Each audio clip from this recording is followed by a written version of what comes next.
Hey guys, welcome to the code Pathshala. तो जब भी आप लीड कोड या किसी भी प्लेटफॉर्म पर, चाहे वो लीड कोड हो, हैकर रैंक हो या कोडसेफ हो, कहीं पर भी अगर आप कोडिंग प्रैक्टिस करने जा रहे हो या फिर आप किसी top level product based company की तैयारी करते हो और आपको कोडिंग राउंड के लिए तैयारी करना है, तो आप डायरेक्ट मीडियम या हार्ड लेवल क्वेश्चन से कभी भी स्टार्ट नहीं करो। क्योंकि अगर आप वहां से स्टार्ट करोगे तो फिर आप टाइम टू टाइम डिमोटिवेट होते चले जाओगे, क्योंकि क्वेश्चन आपसे सॉल्व होगा नहीं। तो जब भी आप स्टार्ट करने जाते हो तो आप इजी लेवल क्वेश्चन को पिक करो और इजी लेवल क्वेश्चन को सॉल्व करने की कोशिश करो। और जब आप इजी लेवल क्वेश्चन को सॉल्व करने लगोगे तब आप मीडियम और हार्ड लेवल में जंप करना। आज का जो हमारा प्रॉब्लम है वो इजी लेवल ही प्रॉब्लम है, और ये क्वेश्चन जो है वो एरे का है। आपको एक एरे दिया रहेगा और एक वैल्यू दिया रहेगा। अब आपको करना क्या है कि जहां भी उस पार्टिकुलर एरे में वो वैल्यू अगर मिल जाता है तो आपको उसको रिमूव करना है उस एरे से, और रिटर्न क्या करना है कि number of element not equal to value, यानी जो वैल्यू है उसके बराबर अगर नहीं है तो वो नंबर ऑफ एलिमेंट आपको रिटर्न करना है। बहुत ही इजी लेवल से आप सिर्फ उसको काउंट कर लोगे और रिटर्न कर दोगे, नहीं, ऐसा नहीं है। आपको इसमें डिलीट करना है। जब भी आप रिटर्न करोगे के, तो उस पर्टिकुलर एरे में फर्स्ट के एलिमेंट उस वैल्यू के इक्वल टू होना ही नहीं चाहिए। तो चलो एक बार एग्जांपल को समझते हैं। यहाँ पर क्या है कि हमें एक एरे दिया गया है और एक वैल्यू दिया गया है, यानी 3 2 2 और 3, और वैल्यू है 3, यानी 3 जहाँ जहाँ भी है इस एरे में उसको डिलीट करना है। तो 3 कहाँ है? यहाँ पर और यहाँ पर, इन दोनों को आपको डिलीट करना है। तो रिटर्न क्या करना है आपको? 2, क्योंकि नंबर ऑफ एलिमेंट कितने बचे? 2। दूसरा एग्जाम्पल अगर आप यहाँ पर लेके चलो तो यहाँ पर क्या है, वैल्यू आपको दिया गया है 2 और एरे दिया गया है दिस वन। अब यहाँ, यहाँ और यहाँ 3 एलिमेंट जो है वो वैल्यू के बराबर है, तो आप इस तीनों को डिलीट कर दोगे। अब बचा कितना?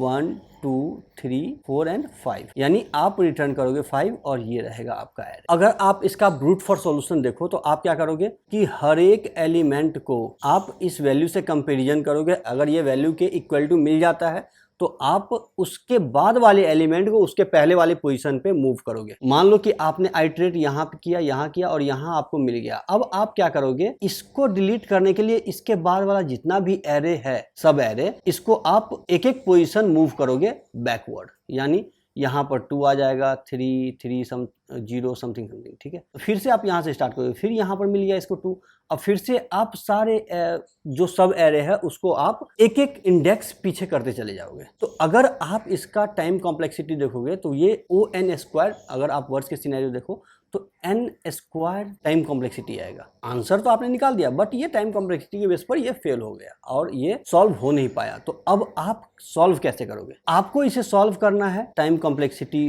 O(n) में और स्पेस कॉम्प्लेक्सिटी O(1) में। अगर स्पेस कॉम्प्लेक्सिटी का प्रॉब्लम नहीं होता तो आप क्या करते, एक नया एरे लेते और num1 में जो डिफरेंट वैल्यू है वैल के, उस पार्टिकुलर वैल्यू सारे एलिमेंट को आप एक नए एरे में मूव कर देते और उस एरे के साइज को आप रिटर्न कर देते। बट ये नहीं करना, आपको एक एक्स्ट्रा स्पेस लेना नहीं है। अब अगर आप ऑप्टिमाइज सॉल्यूशन देखो तो आपको करना क्या है, इस एरे के हर एक एलिमेंट को आप चेक करोगे कि वैल्यू के बराबर है कि नहीं। यानी एक लूप आप चलाओगे जो 0 से लेके n-1 तक चलेगा और उस पार्टिकुलर एरे के हर एक एलिमेंट को चेक करेगा कि ये उस वैल के इक्वल टू है कि नहीं। और अगर वैल के इक्वल टू नहीं है तो आप एक नया इंडेक्स ले लोगे, इंडेक्स इक्वल टू 0, और आप क्या करोगे, उस पार्टिकुलर एलिमेंट को उस पार्टिकुलर इंडेक्स पर इंसर्ट मार के इंडेक्स को बढ़ा दोगे। यहाँ से स्टार्ट किए 0 से, आपने देखा कि ये वैल के बराबर नहीं है तो आपने क्या किया, इसको जो इंडेक्स का पोजीशन है उस पर आपने इंसर्ट कर दिया। यानी यहाँ पर 0 इंसर्ट किया और इंडेक्स को प्लस प्लस कर दिया, यानी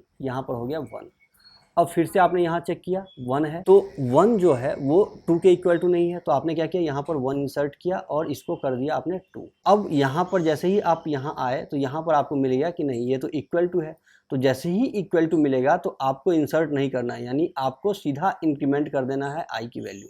यानी आपका पॉइंटर आ गया यहाँ पर फिर से आपको सेम वैल्यू मिल गया तो आपको फिर से इंक्रीमेंट कर देना है यहाँ पर। अब यहाँ पर डिफरेंट वैल्यू मिला आपको, 3 है, 3 जो कि वैल के बराबर नहीं है, तो आप क्या करोगे, 3 को इंडेक्स वाले पोजीशन पे इंसर्ट करोगे। यानी इंडेक्स में पोजीशन क्या है अभी 2, यानी यहाँ पर आ जाएगा 3, i इंक्रीमेंट होकर के 0 पर आया, 0 फिर चेक करेगा, 0 इक्वल टू नहीं है, थर्ड पोजीशन पे आपने 0 डाला और यहाँ पर कर दिया 4। अब नेक्स्ट एलिमेंट 4 है, 4 जो कि 2 के बराबर नहीं है, तो आपने क्या किया, यहाँ पर 4 इंसर्ट किया और इसको इंडेक्स को इंक्रीमेंट करके आपने कर दिया 5, और यहाँ पर फिर से आपको 2 मिल गया, तो ये लूप के बाहर आ गया। और जैसे ही लूप के बाहर आया तो आपने रिटर्न कर दिया इंडेक्स को, यानी 5 आपका रिटर्न हो गया और जो एरे है वो एरे आपको ये मिल गया। बहुत ही ईजी है कि आपको ये चेक नहीं करना है कि ये इक्वल टू है कि नहीं, आप अपोजिट डायरेक्शन में चेक करो कि अगर ये इक्वल टू नहीं है तो आपको उसको इंसर्ट मार देना है इंडेक्स के पोजीशन पे, एक नया इंडेक्स जो आपने क्रिएट किया है 0 से उस पर, और फिर आपको उस इंडेक्स को इंक्रीमेंट करते चले जाना है। अगर हम कोड की बात करें तो आप यहाँ पर देख सकते हो ये ऑप्टिमाइज्ड अप्रोच हमने लिखा है। एक इंडेक्स लिया हमने और एक लूप चलाया, हमारा जो लूप चला वो 0 से लेकर के n-1 तक चला, जो साइज है साइज -1 तक, और यहाँ पर चेक किया कि अगर ये नॉट इक्वल टू वैल है तो आप क्या करो, इंडेक्स के पोजीशन पर इस पार्टिकुलर एलिमेंट को इंसर्ट मार दो और इंडेक्स को इंक्रीमेंट कर दो और एंड में इंडेक्स को रिटर्न कर दो, दैट्स इट। और जैसे ही आप इंडेक्स को रिटर्न करोगे तो उस एग्जाम्पल में यहाँ पर 5 रिटर्न हो जाएगा। आई होप कि ये इजी लेवल क्वेश्चन आपको समझ में आ गया होगा। अगर आपको ये क्वेश्चन अभी भी कोई डाउट है इस क्वेश्चन में तो आप कमेंट जरूर करें। अगर आपने चैनल को अभी तक सब्सक्राइब नहीं किया है तो प्लीज़ चैनल को सब्सक्राइब कर लें। वीडियो अगर अच्छा लगता है तो प्लीज़ वीडियो को लाइक एंड शेयर करें। अभी के लिए हम विदा, धन्यवाद।